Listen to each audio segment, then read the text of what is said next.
Аз съм на 9 и нещо.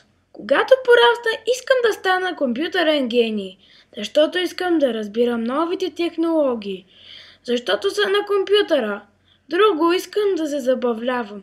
По 3 часа на ден стоя на компютъра, там някъде. Когато съм си вкъщи, играя с не знам какви играчки и гледам телевизия. Филмчетата най-вече и всичко друго. Когато порасна, ще бъда супер добър човек с брада.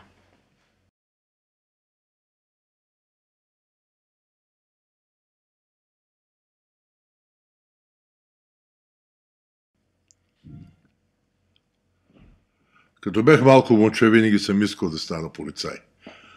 Но за нещастие по-късно се случи така, че получих криминално досие. Напивах се често и създавах обществен безпорядък. Мисля, че тази ми мечта излетя през прозореца. Бях малтретиран доста в училище и си казвах, като порасна ще арестувам всички гадняри. Детски спомени. Друга причина, поради която исках да стана полицай, беше, че бащата на мой приятел беше полицай. И с него доста се забавлявахме. Той казваше неща от рода на "стойте далеч от беди, нали? Иначе ще ви заключа", шегуваше с нас. Обикаляше той около училището и ни учеше за опасностите, отговореност, непознати и вземане на дрога. Представя си като полицай, това ме караше да мисля, че мога да направя всичко и че никой не може да ме спре. Винаги съм искал да приличам на него, възхищавах му се.